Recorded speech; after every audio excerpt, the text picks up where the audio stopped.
কানাডার টরন্টো শহর থেকে আমি ডক্টর নাসরুজ্জামান ভূঁইয়া ম্যাথ ইনসেপশন ইউটিউবে সবাইকে স্বাগত জানাচ্ছি। বাংলাদেশের নবম এবং দশম শ্রেণীর সাধারণ গণিত বিষয় থেকে চ্যাপ্টার 2.1 সেট এই টপিকটি নিয়ে আমি আলোচনা করব।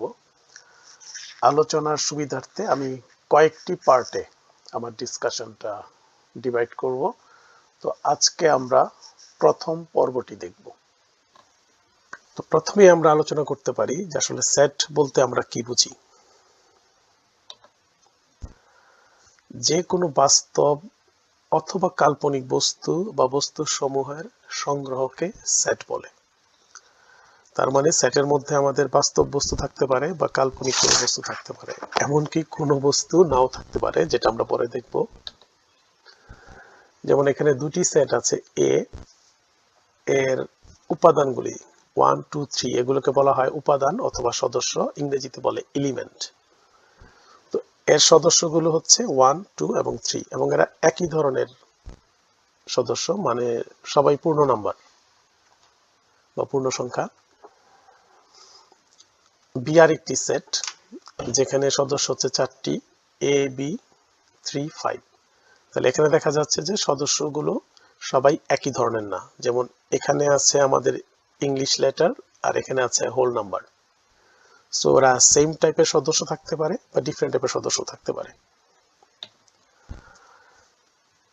নেক্সট আমরা যেটা দেখব, এই সিম্বলটাকে বলা হয় এলিমেন্ট সিম্বল অফ সেট। যেমন আমাদের এখানে 1 হচ্ছে এর একটি সদস্য। সো এই সিম্বলটা দিয়ে যখন আমরা এইভাবে প্রকাশ করব, আমরা বলবো 1 এলিমেন্ট অফ এ, অথবা আমরা বলতে পারি 1 এ সেটের সদস্য। ঠিক একইভাবে এই সিম্বলটা ইন্ডিকেট করে হচ্ছে নট এলিমেন্ট। যেমন 5 নট এলিমেন্ট অফ এ, অথবা যদি আমরা বাংলায় বলি যে 5 এ সেটের সদস্য নয়। এবং আমরা যদি আসলে জিনিসটা ভেরিফাই করার চেষ্টা করি, যেমন 1 বা 1 আমাদের এ সেটে আছে কিন্তু 5 এ সেটে নেই, বাট আমরা কিন্তু বলতে পারি 5 এলিমেন্ট অফ বি, বিকজ 5 আমাদের বি সেটের একটি সদস্য। নেক্সট আমরা আরেকটা সেট এখানে দেখছি, যে সেটটি হচ্ছে সি। এখানে মোট সদস্য 3টি। প্রথমটি হচ্ছে নাম্বার 1, থার্ডটি হচ্ছে লেটার এম, আর আমাদের সেকেন্ড যে সদস্য সেটা নিজেই একটা সেট যার দুটি সদস্য বা উপাদান আছে, লেটার এ এবং লেটার বি। তাহলে আমাদের এখানে খেয়াল রাখতে হবে সি সেটের সদস্য সংখ্যা 3, নট 4।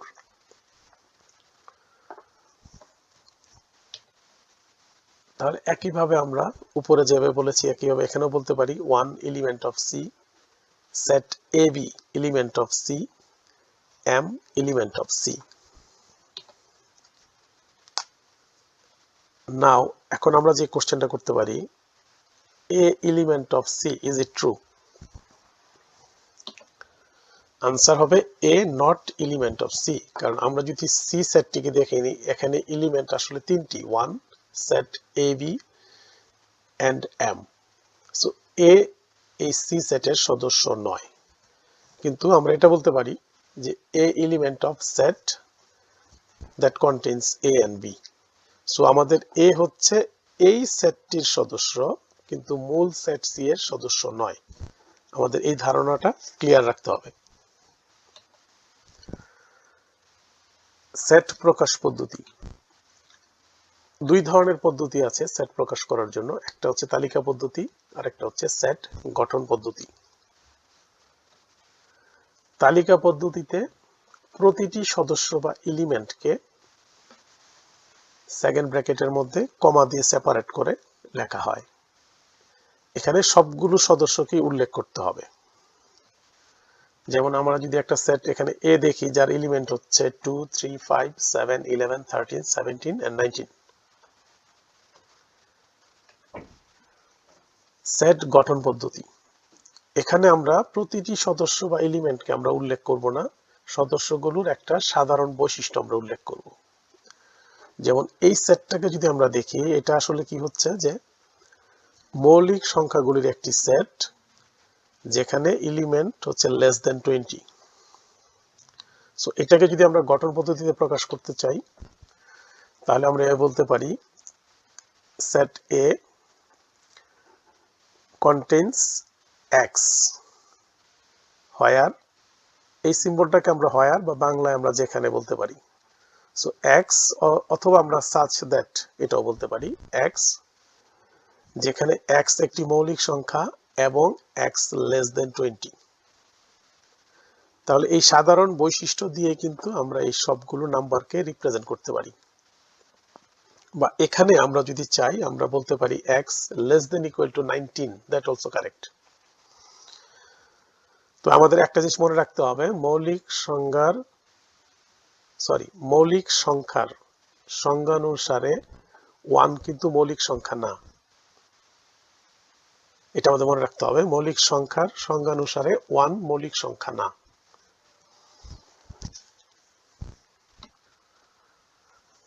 আচ্ছা, আমরা গত স্লাইডে দেখলাম যে তালিকা পদ্ধতি থেকে কিভাবে আমরা সেট গঠন পদ্ধতিতে যেতে পারি, ঠিক একইভাবে আমরা সেট গঠন পদ্ধতি থেকে তালিকা পদ্ধতিতেও আমরা আসতে পারি। যেমন এখানে একটা set B that contains X যেখানে এক্স 28 এর গুণনীয়ক। তো এটাকে যদি আমরা তালিকা পদ্ধতিতে প্রকাশ করি তার মানে কি, এই সেটের প্রতিটা উপাদান বা সদস্যকে আলাদা আলাদাভাবে প্রকাশ করতে হবে সেকেন্ড ব্র্যাকেটের ভিতরে। তাহলে আমরা দেখি 28 এর গুণনীয়ক কি কি হতে পারে। যেমন 28 ইকুয়াল টু আমরা বলতে পারি 1 মাল্টিপ্লাইড বাই 28। নেক্সট আমরা দেখি যে 2 কে যদি আমরা নেই তাহলে কত থাকবে এখানে, তাহলে 2 মাল্টিপ্লাইড বাই 14। নেক্সট 3 আসলে নাই 28 এর মধ্যে, নেক্সট আমরা ট্রাই করি 4 আছে কিনা, তো 4 মাল্টিপ্লাইড বাই 7।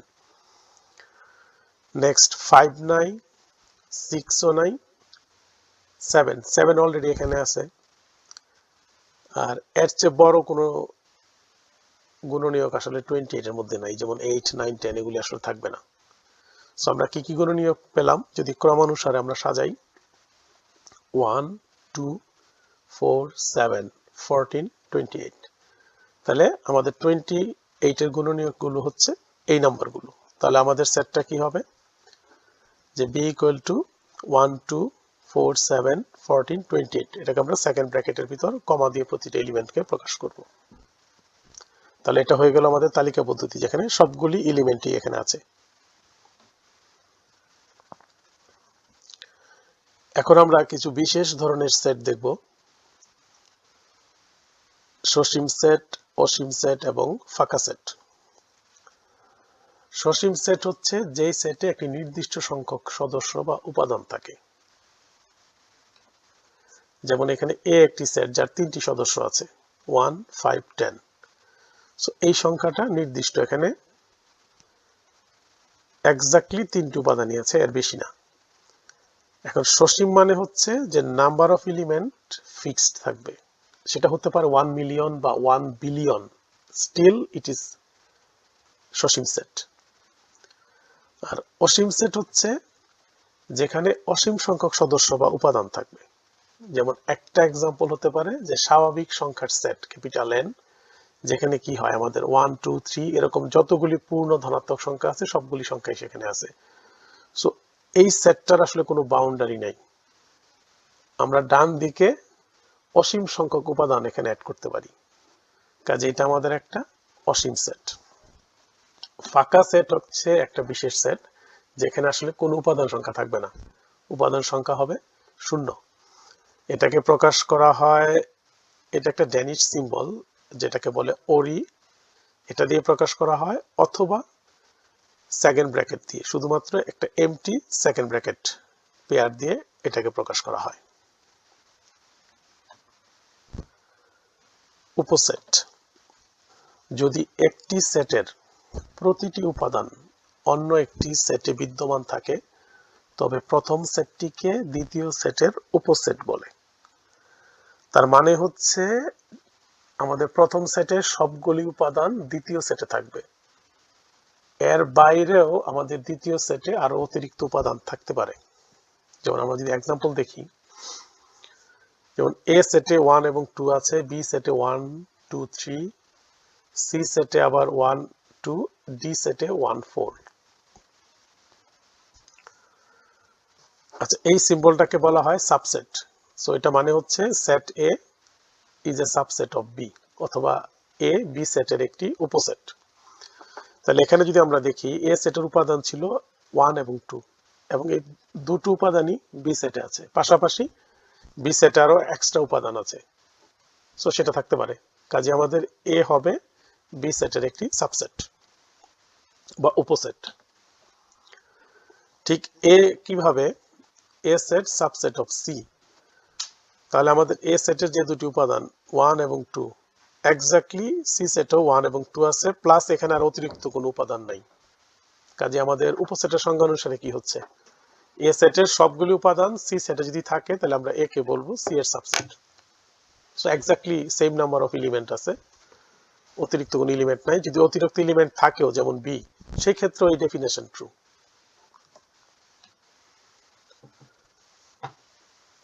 আর এখানে হচ্ছে যে D not subset of B. ডিতে আমরা কি পাচ্ছি, শুধুমাত্র এলিমেন্ট 1 এবং 4। বিতে এই 1 আছে কিন্তু এই 4 নাই, কাজেই ডি আমাদের বি সেটের সাবসেট হবে না, যেটাকে আমরা বলবো D not subset of B, অথবা ডি বি সেটের উপসেট নয়। আচ্ছা, এই সাবসেটের একটা স্পেশাল ফর্ম হচ্ছে এই সিম্বলটা, যেখানে বলা হয় প্রকৃত উপসেট। প্রকৃত উপসেট মানে হচ্ছে যে আমরা যদি বলি যে এ বি সেটের একটি প্রকৃত উপসেট, এর মানে হচ্ছে যে এর প্রতিটি উপাদান বিতে আছে এবং এটা থাকতেই হবে উপসেটের সংজ্ঞা অনুসারে। এর পাশাপাশি যদি বি সেটে অতিরিক্ত কোনো উপাদান থাকে, অর্থাৎ এ সেটের সাইজ বা নাম্বার অফ এলিমেন্ট যদি বি সেটের নাম্বার অফ এলিমেন্টের চেয়ে কম হয় এবং যদি উপসেটের শর্তটা পূরণ করে, সেই ক্ষেত্রে আমরা বলবো এ সেটটিকে বি সেটের একটি প্রকৃত উপসেট। এখানে যদি আমরা দেখি 1 2 1 2 এখানে আছে, বাট বি সেটে এক্সট্রা 3 আছে, সো বি সেটের সাইজটা হচ্ছে বড়, কাজেই এ হবে বি এর একটি প্রকৃত উপসেট। আর আমাদের যে ফাঁকা সেট বা এটাকে এমটি সেট বলে, এটা আসলে যে কোনো সেটেরই উপসেট, কারণ এমটি সেটে কোনো এলিমেন্ট থাকে না। সো আমাদের যে কোনো সেটে আমরা বলতে পারি যে এখানে এমটি সেটে যেহেতু কোনো এলিমেন্ট নাই, সেই এলিমেন্ট এখানে আছে, পাশাপাশি এক্সট্রা অন্য এলিমেন্টও আছে।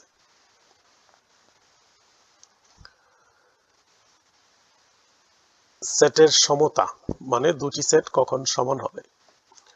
দুটি সেটে যদি এক্স্যাক্টলি একই উপাদান সমূহ থাকে, তাহলে আমরা তাদেরকে পরস্পরের সমান সেট বলবো।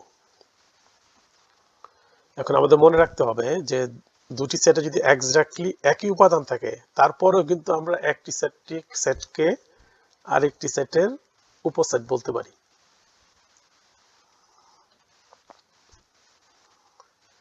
তাহলে আমাদের কখন এ ইকুয়াল টু বি হবে, যদি এরকম হয় যে এ বি সেটের উপসেট এবং একইভাবে বি এ সেটের উপসেট। এটা আসলে তখনই সম্ভব যদি এ আর বি তে এক্স্যাক্টলি সেম এলিমেন্ট গুলি থাকে। যেমন আমরা যে একটা এক্সাম্পল দেখি, এ হচ্ছে 1 2, বি হচ্ছে 2 1, সি হচ্ছে 1 1 2 1 2। আচ্ছা, এখানে একটা জিনিস আমাদের মনে রাখতে হবে, সেটে যদি একই এলিমেন্ট একাধিকবার থাকেও আসলে সেটাকে আমরা ওয়ান এলিমেন্ট হিসেবে কাউন্ট করব। এই সেটটাকে আসলে আমরা ইজিলি বলতে পারি simply set that contains 1 and 2। এটা ইম্পর্টেন্ট না যে কতবার 1 এখানে আছে। তাহলে এখানে আমাদের এ বি এবং সি এর প্রত্যেকই সমান, কারণ এ তে সিম্পলি 1 2, বি তেও সিম্পলি 1 2, সি তেও সিম্পলি 1 2 আছে, যদিও একাধিকবার আছে, এটা ডাজন্ট ম্যাটার। এখন আমরা দেখব শক্তি সেট। কোন সেটের সকল উপসেটকে নিয়ে গঠিত সেটকে মূল সেটের শক্তি সেট বলে। তার মানে আমাদের সেটটা যদি এ হয় 1 2, তাহলে এই সেটের কতগুলি উপসেট পসিবল? একটা হচ্ছে এ নিজেই তার উপসেট, সেটা পসিবল। দেন আমরা যদি শুধু 1 নেই, সেটাও এর একটি উপসেট। যদি ব্র্যাকেটের সেকেন্ড ব্র্যাকেটে আমরা শুধু 2 নেই, সেটাও একটি উপসেট, তাহলে 3 হইল। এবং আমরা জানি যে এমটি সেট অলওয়েজ যে কোনো সেটের উপসেট। আর শক্তি সেটটাকে আসলে পাওয়ার সেট বলে ইংলিশে। তাহলে এটা হচ্ছে পাওয়ার সেট অফ এ। সেটা কি হবে, নিজেই হচ্ছে একটা সেট। তো সেটকে আমরা অবশ্যই সেকেন্ড ব্র্যাকেটে লিখব। তার এলিমেন্ট গুলি হবে উপসেট এ সেটের। তাহলে এ সেটের প্রথম উপসেট হচ্ছে ফাঁকা সেট বা এমটি সেট। আরেকটা উপসেট হতে পারে simply set that contains A. Another set হচ্ছে সিম্পলি দ্যাট কন্টেইনস বি। এবং আরেকটা হচ্ছে যে এ বি পুরোটাই এই এ সেটের একটি উপসেট। তাহলে আমাদের মনে রাখতে হবে এখানে কিন্তু এই সেট সিম্বলটা দিতে হবে। আর যেহেতু এরা উপসেট, কাজে এরাও কিন্তু নিজেরা আলাদাভাবে সেট, সো সেই সিম্বলটা লাগবে। আর আমরা এখানে এমটি সেটের সিম্বল না দিয়ে simply empty pair of second bracket দিতে পারতাম, একই জিনিস। আচ্ছা, আমাদের বি যদি এমটি সেট হয় তাহলে বি এর পাওয়ার সেট কি কি হবে এটা একটু খেয়াল রাখতে হবে। আমরা কি বলছি যে এমটি সেট যে কোনো সেটের উপসেট। তাহলে বি যেহেতু এমটি সেট, তাহলে এমটি সেট নিজেও এই বি এর একটি উপসেট। তো এর উপসেট অনলি ওয়ান উপসেট পসিবল বি এর, যেটা নিজে একটা এমটি সেট। তাহলে পাওয়ার সেট অফ বি কি হবে, সেকেন্ড ব্র্যাকেট দিতে হবে আমাদের, যেহেতু এই বি সেটের পাওয়ার সেট নিজেই একটি সেট, সো এই সেকেন্ড ব্র্যাকেট আমাদের দিতেই হবে। এবং তারপরে তার ওয়ান এলিমেন্ট আছে যেটা হচ্ছে এমটি সেট, সো আমরা এভাবে লিখতে পারি বা এভাবে লেখা যাবে। এই জিনিসটা কিন্তু ক্লিয়ার থাকতে হবে।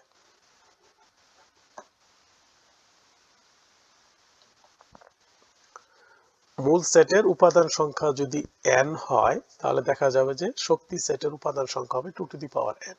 যেমন আমরা এখানে দেখতে পারি এখানে 2 ছিল মূল সেটের উপাদান সংখ্যা, তাহলে পাওয়ার সেটের উপাদান সংখ্যা হচ্ছে 2 টু দি পাওয়ার 2 মানে 4।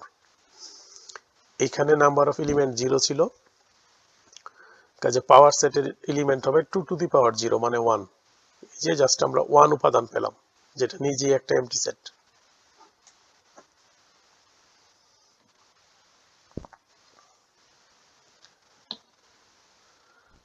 আমাদের আরো কিছু কনসেপ্ট আছে সেটের, যেমন সার্বিক সেট বা পূরক সেট। সার্বিক সেটটা যদি আমরা দেখি, কোন একটি সমস্যা সমাধানে ব্যবহৃত সবগুলো সেট যেই একটি বড় সেটের উপসেট হয়, সে বড় সেটটিকে আমরা এই সবগুলো সেটের সার্বিক সেট বলি। সার্বিক সেটকে সাধারণত ইউ দিয়ে প্রকাশ করা হয়, আসলে ইংরেজিতে এটাকে বলা হয় ইউনিভার্সাল সেট। যেমন এখানে যদি আমরা দেখি আমাদের দুটি সেট আছে, এ 1 2 আর বি এর উপাদানগুলি হচ্ছে 3 4 5 6। সো আমাদের সমস্যা, যে সমস্যাটা আমাদের হাতে থাকবে সেখানে যদি শুধু এ এবং বি সেট থাকে, তাহলে তার ইউনিভার্সাল সেট বা সার্বিক সেটটাকে আমরা বলতে পারি স্বাভাবিক সংখ্যার সেট, যদি কোনো কিছু উল্লেখ করা না থাকে। আর যদি আমাদেরকে বলা হয় যে ওকে আমাদের এ এবং বি দুইটি সেট আছে এবং তাদের সার্বিক সেট ইউ ইকুয়াল টু 1 2 3 4 5 6 7 8 9 10, তাহলে এই পর্যন্তই ধরতে হবে আমাদের ইউনিভার্সাল সেট। কিন্তু যদি এখানে কোনো কিছু মেনশন না করা থাকে, আমরা ধরে নিতে পারি যে এদের ইউনিভার্সাল সেটটা হবে নাম্বার অফ দ্য স্বাভাবিক সংখ্যার যে সেট, সেটা হবে natural set, natural number, set of natural number.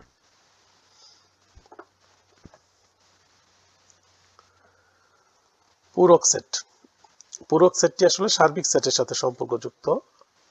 কোন সেট এ এর উপাদানগুলোকে যদি তার সার্বিক সেট থেকে আমরা বাদ দিয়ে দেই, তাহলে সার্বিক সেটে বাকি যে উপাদানগুলো থাকবে সেই উপাদানগুলো নিয়ে গঠিত সেটটাকে আমরা বলবো এ সেটের পূরক সেট।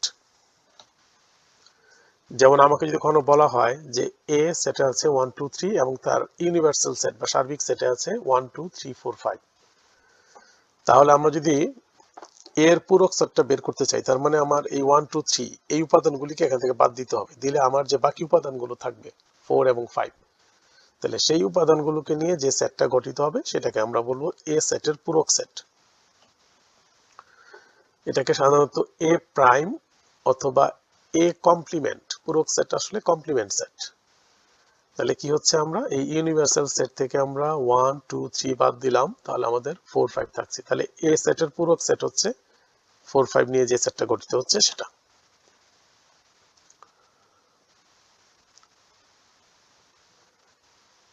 আচ্ছা, সেটকে আসলে যদি আমরা পিকচার দিয়ে রিপ্রেজেন্ট করতে চাই, সেই ক্ষেত্রে আমরা ভ্যান চিত্র দিয়ে প্রকাশ করি। সাধারণত সার্বিক সেটকে আয়তক্ষেত্র দিয়ে প্রকাশ করা হয়, আর বৃত্ত দিয়ে অন্য সেটগুলোকে প্রকাশ করা হয়। যেমন আমাকে যদি কখনো বলা হয়ে থাকে যে আমার ইউনিভার্সাল সেট হচ্ছে 1 2 3 4 5 6, এই উপাদানগুলো নিয়ে গঠিত সেট। এ সেটে আছে অনলি 1, বি সেটে 2 3, আর সি সেটে আছে 3 4। তাহলে আমরা যদি ভ্যান চিত্র বা এটাকে ভ্যান ডায়াগ্রাম বলে, সেটা দিয়ে যদি আমরা দেখি, তাহলে আমাদের ইউনিভার্সাল সেটটি হবে আয়তক্ষেত্র বা রেক্টেঙ্গেল। এ সেট, বি সেট এবং সি সেট সেগুলো হবে সার্কেল। যেমন এ সেটে শুধু 1, বি সেটে 2 এবং 3, এই যে আমাদের বি সেট, এখানে 2 আর 3, আর সি সেটে 3 আর 4। তাহলে আমাদের দেখা যাচ্ছে যে বি আর সি সেট দুটোর মধ্যে একটি কমন এলিমেন্ট আছে, সো এটা হচ্ছে ওভারল্যাপিং। তাহলে 3 হচ্ছে বি সেটেরও পার্ট, আবার সি সেটেরও পার্ট। তাহলে 1 2 3 4। সো এই এলিমেন্টগুলি ছাড়া তাহলে আমাদের ইউনিভার্সাল সেটে আর কি বাকি ছিল, 5 এবং 6। তাহলে আমাদের 5 এবং 6 এখানে আছে। তাহলে এই ইউনিভার্সাল সেটে কি হচ্ছে, সবগুলো উপাদান 1 2 3 4 5 6। তাহলে এটা হচ্ছে আমাদের ভ্যান ডায়াগ্রাম বা ভ্যান চিত্র। অনেক সময় আমাদের সেট বিষয়ক সমস্যা সমাধান করার জন্য ভ্যান ডায়াগ্রাম যদি আমরা ড্র করে নিই, ইজি হয় প্রবলেম সলভ করার জন্য।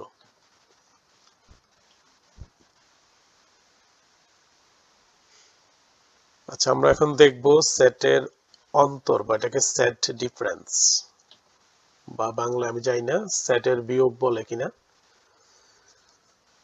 তো এ সেটের যে উপাদানগুলো বি সেটে আছে, সেগুলোকে আমরা এ সেট থেকে যদি বাদ দিয়ে দেই, তাহলে যে সেটটা গঠিত হবে এ সেটের বাকি উপাদানগুলোকে নিয়ে, সেটাকে আমরা বলবো এ অন্তর বি সেট, এবং এটাকে প্রকাশ করা হয় এ মাইনাস বি অথবা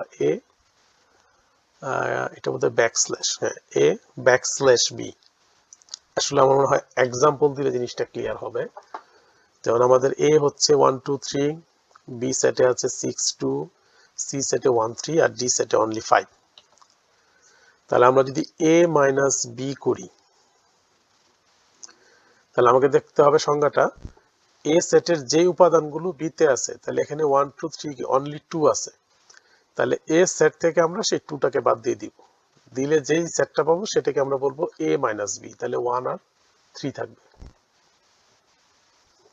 যদি আমরা এ মাইনাস সি করি, এ সেটের 1 এবং 3 এই দুইটা এলিমেন্টই সি তে আছে, সো এখান থেকে 1 আর 3 বাদ দিয়ে দিব, তাহলে আমাদের 2 থাকবে। তাহলে এ মাইনাস সি হবে অনলি সেট দ্যাট কন্টেইনস 2। যদি আমরা এ মাইনাস ডি করি, তো দেখা যাচ্ছে যে এ সেটের কোনো উপাদানই আসলে ডি তে নাই, তাহলে এ সেট থেকে কোনো কিছুই বাদ যাবে না, তাহলে এ মাইনাস ডি জাস্ট এ সেটটাই থাকবে। যদি আমরা সি মাইনাস এ করি, আচ্ছা সি সেটে কি আছে 1 এবং 3, তাহলে সি মাইনাস এ মানেটা কি, সি সেটের যে উপাদানগুলো এ সেটে আছে সেগুলো আমরা সি সেট থেকে বাদ দিয়ে দিব, দিলে যেগুলো থাকবে। তো সি সেটে কি হচ্ছে 1 এবং 3 আছে, এবং এই দুইটা উপাদানই আমার এ সেটে আছে, সো তাহলে 1 এবং 3 দুইটাকে আমরা বাদ দিয়ে দিব সি সেট থেকে, দিলে আর কোনো এলিমেন্ট থাকে না, সো এটা একটা এমটি সেট হয়ে যাবে।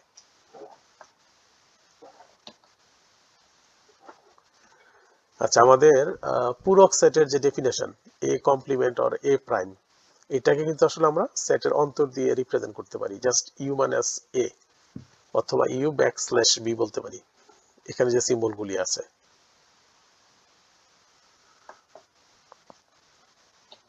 আচ্ছা, আমরা যদি পিকচার দিয়ে দেখি, এটাকে আমরা দেখি এ মাইনাস বি। ওকে, আমার এই সেটে কি আছে, এ সেটটিতে 1 2 3, বি সেটে আছে 2 and 6, তাহলে কমন যে এলিমেন্টটা বি সেটে আছে সেটাকে আমরা বাদ দিয়ে দিব। বাদ দিলে এ সেটের যে বাকি উপাদানগুলি থাকবে সেটা হচ্ছে a minus B, this colour. মনে রাখতে হবে a মাইনাস বি, এখানে থাকবে এর এ সেটের উপাদানগুলো যেগুলো বি সেটে নাই। বি সেটের কোনো উপাদান কিন্তু এই রেজাল্টে আসবে না। আমরা শুধুমাত্র এ সেটের উপাদানগুলি নিব, কিন্তু তাদের মধ্যে আবার যে উপাদানগুলো বি সেটে আছে সেগুলোকে বাদ দিয়ে দিব, সেটা হচ্ছে a মাইনাস বি। ঠিক একইভাবে যদি আমরা এর পূরক সেটের পিকচারটা দেখি, এখানে এই যদি আমার এ সেট হয় তাহলে ইউ থেকে আমরা এই সেটটাকে বাদ দিয়ে দিলে বাকি যে উপাদানগুলো সেটা হচ্ছে আমার পূরক সেট। আচ্ছা, আমার মনে হয় আমি বোধহয় প্রথম পার্টটি এখানেই শেষ করতে পারি। সো আমি পরবর্তীতে পার্ট 2 আপলোড করব। সবাইকে ধন্যবাদ ভিডিওটি দেখার জন্য।